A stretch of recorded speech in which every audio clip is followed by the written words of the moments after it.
So, hi guys! It's been a while since I last uploaded a video here in our channel. So, medyo naging busy, sobrang hirap mag-take care ng newborn. And kaka-4 months pa lang kasi ni Lara. And I'm still exclusively breastfeeding her. So, medyo tight yung schedule. Pero yon. So today, I decided to make a video about first aid. Brief background about my profession. I'm a registered nurse by profession. I graduated sometime, sige na, 2008. So, kaya na lang mag-compute ng age ko.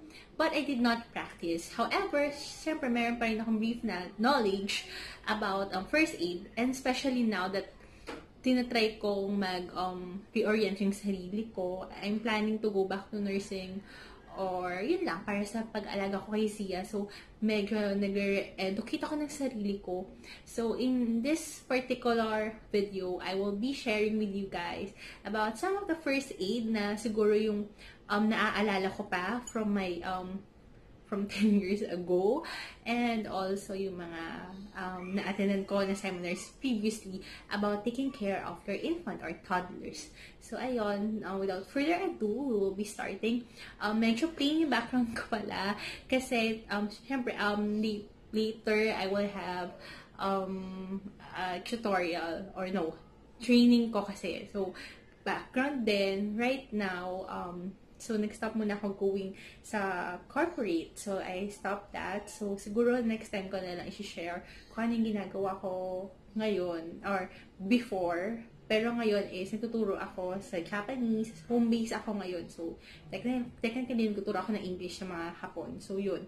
So, ito yung attire ko. Usually naka-coat kasi business English yung tinuturo ko. So, ito yung background ko kasi we don't want to distract our students. So, yun lang. So, next time ko na i-share sa inyo yung home base job ko din. So, for now, let's start this video. So, baka lang kasi ma-distract kayo. Si Zia umiiyak. So, her name is Alicia Lara, so I call her Zia. Ito kasi, baka lang ma-distract kayo. Anito yung binabasa ko yung notes. Siyempre, hindi ko nakabisado lahat ng mga information. So, I prepared some notes in here. So, para hindi din ako malito. And hindi talaga ako sanay tumingin sa lens. Mas sanay ako tumingin sa sarili ko. So, pasensya na.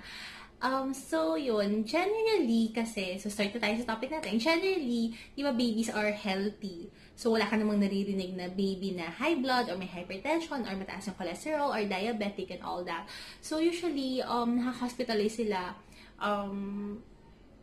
Either yung baby is not well from the start or possible din na syempre, nag-acquire siguro sila ng sickness, pero most of the time, it is because of accidents or yung mga hindi inaasahang pangyayari. So, ngayon, yung i-share ko sa inyo is yung mga basic na mga first aid sa mga common na nangyayari sa mga kids, like babies and up. So, yon in no particular age naman. So, first, on my list is wound. So, paano ba yung wound care? So, adjust lang ako, girls and gentlemen. So, yung wound. So, how do we, kapag nadadapa yung mga bata or nasusugatan, sometimes nagkapanik tayo agad, especially kapag first-time mother or first-time parents. So, what do you need to do ba kapag ka nasugatan? So, hindi mo naman kailangan maglagay ng kung ano-anong solution right then and there or bumali agad ng gamot na ibubuhos mo dun sa sugat. First aid na pwede mo magawa sa bahay, kung ilagay mo sa running water lang, top water yung sugat, tapos hayaan mong mahugasan. Bakit? Kasi, mas matatanggal pa nga yung dumi ng running water at the same time, yung mga debris and all that, matatanggal siya. So, nakakatulong pa siya na malinisan yung sugat. You just need to also use soap. Ayan.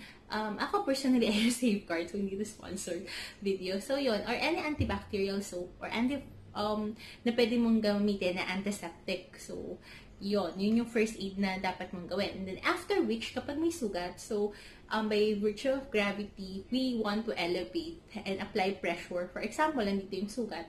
So, mag-a-apply ka ng pressure dun sa site. And then, yun na-apply ka pressure, tapos elevate mo lang siya. And then, when to bring the child, kasi diba, there are times that we panic and then parang dadalhin agad sa hospital or sa clinic or sa center, health center yung bata. So, when to bring a child sa ER? First is kapag matindi yung wound, kapag deep yung cut ng wound, kung nakikita mo na yung mga laman-laman. Kasi di ba may mga layers pa yung skin natin, pero at times, di ba makikita mo parang may laman-laman na siya, ganun. So, I advise, dali mo na yung bata sa hospital. Next is kapag continuous yung bleeding, even though nag-apply ka ng pressure. When you apply pressure, just kumuha ka ng gauze or ng tela na malinis, just apply mo, di ba? Kapag continuous pa din yung bleeding, kahit na may pressure, then that's the time na possible kasi na may natamaang ugat, or yun nga, may clotting problem, possible din yun. So, yun, I advise you bring the child or the baby to the hospital. And then, kapag cause yung bite or yung wound ng animal bite or human bite. So, yes, it's possible na cause din siya ng human bite. Like, I remember before, yung baby brother ko, meron akong anak ng pinsan ko, yung pamangkin ko sa pinsan, parang pumasan yung pamangkin ko. Tapos kinagat niya yung brother ko. And after that, nilagnat yung kapatid kong bunso. Bata pa kami nun eh. So yes, diba, parang nakakatakot. May rabies ba yung pinsan ko, iniisip ko. Or yun nga, kapag yung wound din is caused ng animal bite, nakagat ng aso, nakagat ng pusa, or nakalmot ng malalim. So that's the time that you bring the child to the hospital. Pero, syempre, hugasan mo na nga sa bahay. Next is, kapag merong body part na natanggal, possible, diba, fingertip.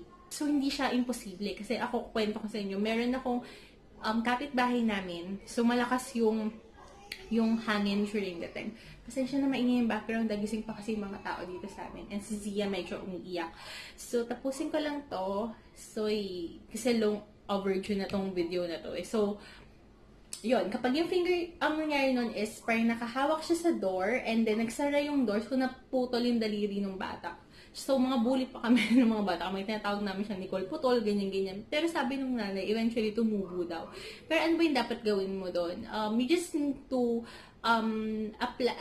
i-moisten mo lang or ibalot yung daliri and then lagay mo siya sa sealed bag. Then lagyan mo ng ice. You don't need to immerse that sa water. Tapos, kasi pwede pa kasi ma-attraction eh. So, yun yung gagawin mo. Kumuha ka ng Ziploc, tapos ibalot mo sa moist or yung tissue. Moist means hindi mo binabad sa tubig ha. Moist lang siya. And then sa Ziploc, tapos lagyan mo ng ice. So, there.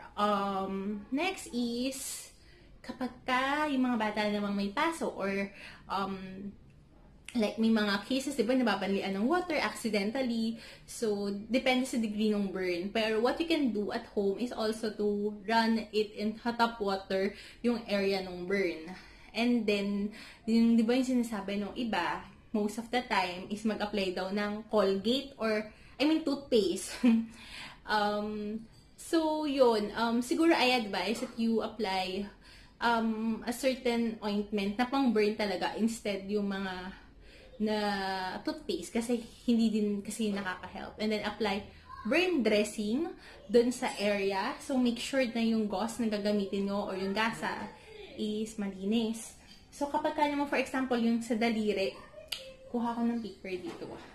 Kunwari sa daliri, para hindi magdikit-dikit yung daliri, ang gawin nyo, kuha kayo ng parang tela. So ayan. Ayan, ganyan. Tapos, i-ano nyo siya, ganyan. Para maghiwa-hiwalay yung daliri. Okay? So, yun. When to bring the child sa ER? When the burn is large, cover the area with clean cloth or towel. And then, when the burns are caused by electrical or wirings or chemicals, yung mga natapunan ng acido, ganyan. So, bring the child to the hospital. Then, the burn involves the hands, the feet, joints, or especially the genital area. So, dali na lang yung bata sa hospital. And then, the burn looks infected. Kapag yan, ang sign of infection usually is may red, may warmth, and then painful, or namamaga, nakikita nyo may nana. So, dalhin nyo na yung bata sa hospital. So, yun. Next is, ano pa ba? Sorry, it seems that minamadali ko yung video, but yes, it is kasi may tutorial pa ako later. So, yun naman, may mga times naman na yung mga bata is na-aksidente and then sinasabi na kailangan ng x-ray or CT scan. Sometimes, hindi naman sinabi ng doctor na, pa-CT scan na yan, is meron ng talagang mali. Usually, they want to just double check. Then, yung mga bata or yung x-ray is just to check if meron talagang dapat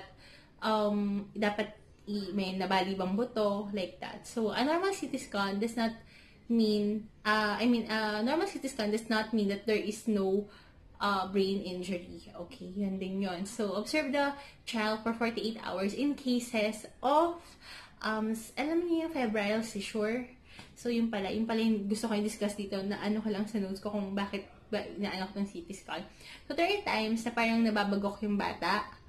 And then, meron ding times na nagkakaroon ng seizure kapag nilalagnat yung bata. So, doon muna tayo sa nabagok or nahulog sa hagdan, nahulog sa kama, ayan. So, observe nyo muna yung bata kung merong headache, loss of consciousness, vomiting, seizure, and changes in behavior. So, that's the time that after several hours, the doctor will order for CT scan. So, yun. So, don't be bothered. Pero, observe nyo rin muna yung bata na kung, di ba yung iba minsan parang ayaw nyo namang patulugin yung bata. Pero, hindi din dapat yan. Kasi, parang, mas hindi just keep him awake. Pero, yung kung gusto na matulog ng bata or oras na natulog, just let it be.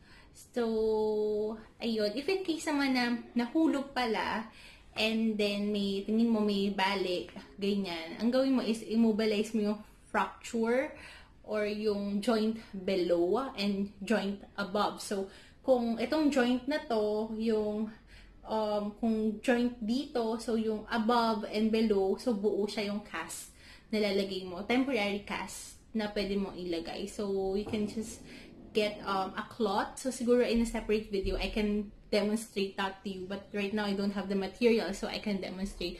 Just immobilize that area or hindi siya magalaw. And then, when to bring the child to the ER is kapag meron ka nakikita na nagpaprotrude na yung bone or may bony injury. And then, yung x-ray kasi is better to be done bago mamaga yung area. Kasi pagka namaga na yun, mas mahirap na ma-identify yung area nung balik. So, iwasan din natin sa mga bata yung kapag mas matanda, tapos nakaganon yung bata, so iwasan din natin yung mga ganong paggagawa sa mga anak natin, saka yung biglang hinahagis. So, iwasan din po natin yun. So, if in case naman na nalaglag, or yun nga parang may bale, what you need to remember is yung RICE. Means, rest the area, and then apply an ice pack. So, after which you need to see is compression or bandage, and then elevate yung extremity. So, pwede mo itaas yung paa, tapos i-rest mo lang muna siya. First aid naman yun kasi sa bahay. And then, when to bring the child sa ER, kapag ka severe na yung pain, kapag ka hindi na kayang maglakad, or hindi na ma-bear yung sarili niyang weight, and also if there's numbness or pangangalig dun sa area. So, ayun. And then, ano pa ba? Yung mga common na nangyayari sa bahay natin is yung nosebleed. So, paano ba yung dapat gawin dun? So, pag nag-nosebleed, usually sasabihin matatanda, itaas mo yan, tapos hawakan mo.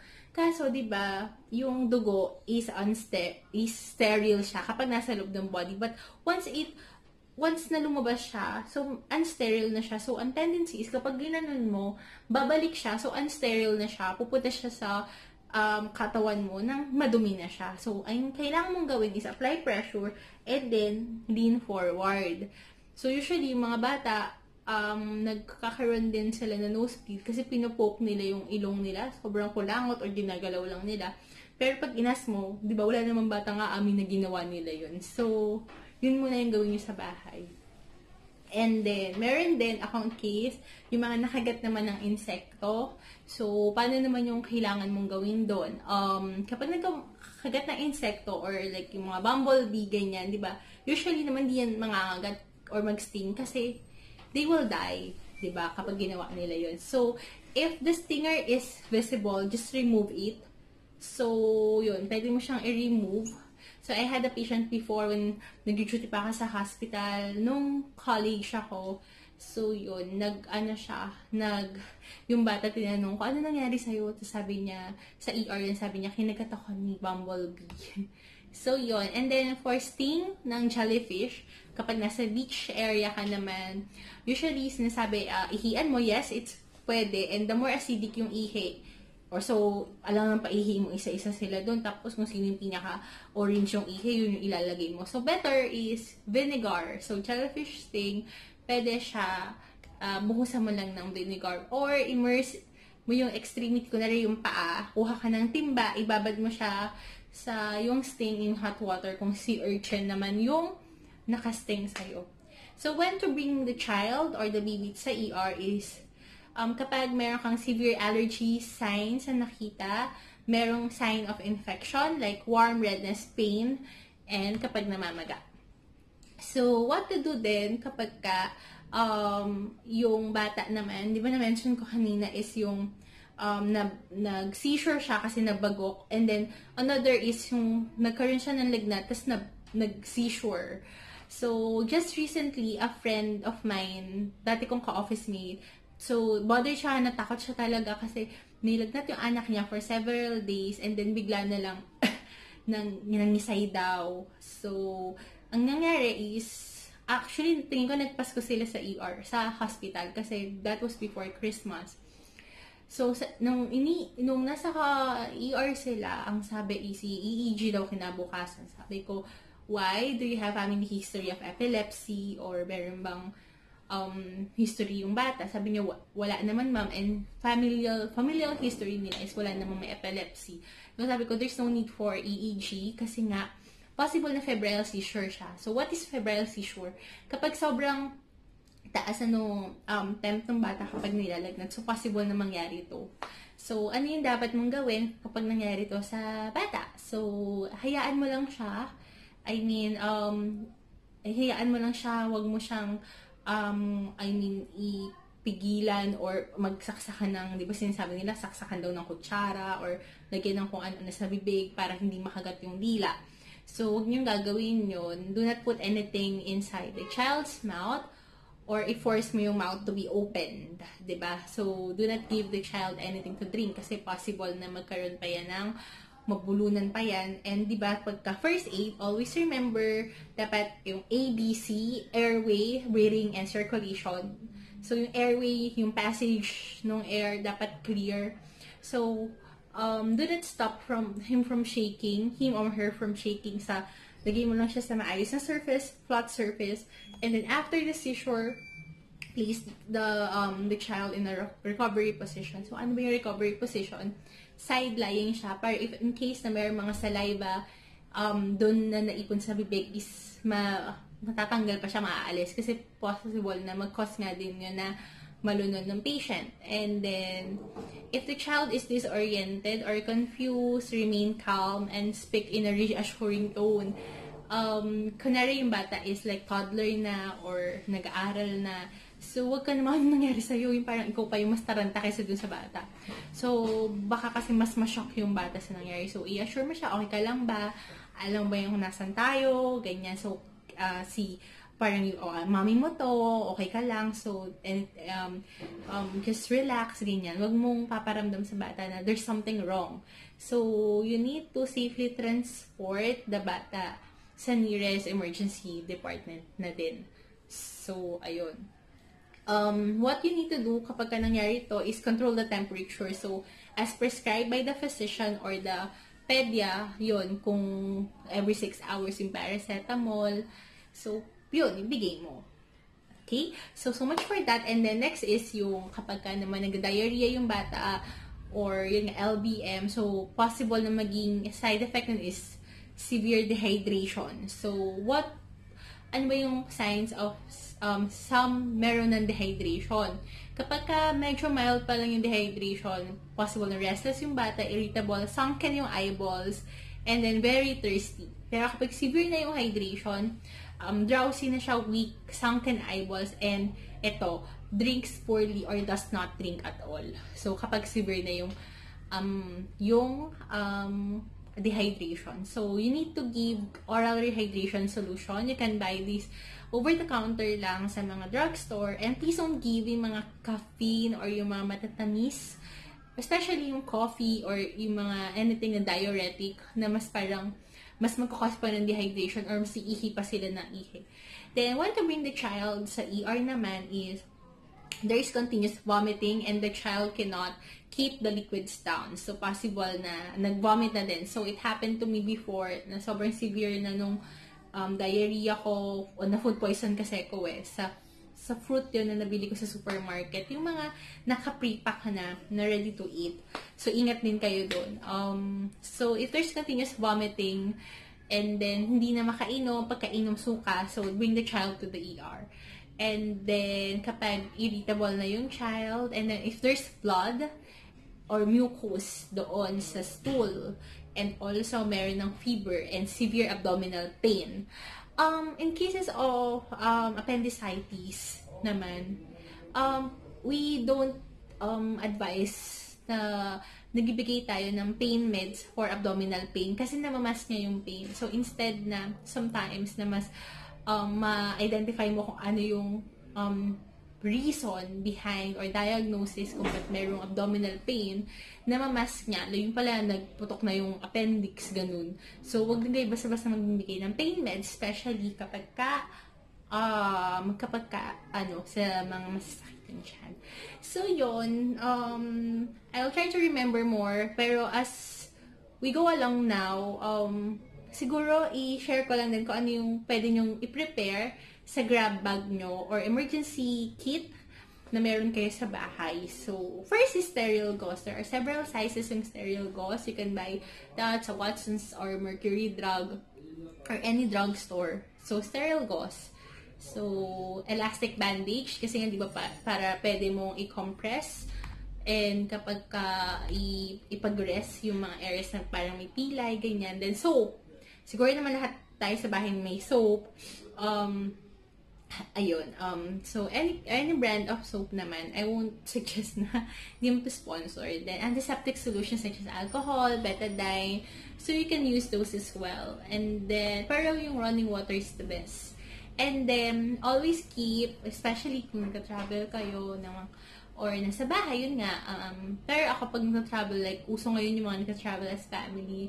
Always, kasi possible na hindi hiyang yung gamot mo sa ibang bansa. Diba? So, always keep a handy nung mga paracetamol, ibuprofen, antihistamines. Like ako, I'm really prone to allergy and dati nung nag-Dubai ako. So, it was, parang siguro ilang weeks na akong ubo ng ubo. Akala ko ubo lang siya na may ubo. Yung ubo caused by virus or bacterial. Yung pala, it's caused by an allergen. So, it's hindi ko alam na meron pala akong allergic cough. So, ngayon, at least alam ko na. So, next is bandage, scissors, and thermometer. So, importante yan. Then, ice bag. Then, yung ice and hot compress then is also important. So, after the injury, several hours after the injury, that's the time that you do hot compress. Pero initially, you do cold compress. The burnt ointment, you can buy that as well. And then, children under 5 should not eat small, round, or hard food such as yung popcorn, peanuts, kasi sobrang liit pa nung daluyan nung airway nila. And, ayun, so even yung grapes nga, you need to quarter eat. I mean, you cannot give a baby or siguro toddlers or preschoolers ng grapes. Kailangan mo ihatiin siya sa 4. Kasi pwede talaga siya magbara. And there are really cases like that na yun talaga yung nagkakos nung choking. So, ayan. So, nyo din, make sure that your house is child-friendly. So, may mga maliliit. Like ako, tinanggal ko na yung accessories ko ngayon. I don't wear earrings anymore and necklace with pendant kasi nga, protection na din kay Zia. Sign of choking pala is universal sign kapag naggaganyan. Parang ganon. Umiiyak na siya. Bilisan ko na lang to. Tapos, siguro next time ko na lang i-share yung about sa choking and CPR. Medyo mahaba na din yung video. But, next video kong gagawin is to discuss with you guys yung choking and CPR. So, if wala rin kasi akong doll, so, okay sana yun kung may demo pa. But since I don't have the luxury of time to continue with this video, so siguro next time na lang siya. So, ayun lang. I hope that you enjoy this kind of video. And if you enjoy watching, please don't forget to click the subscribe button. So, bye for now!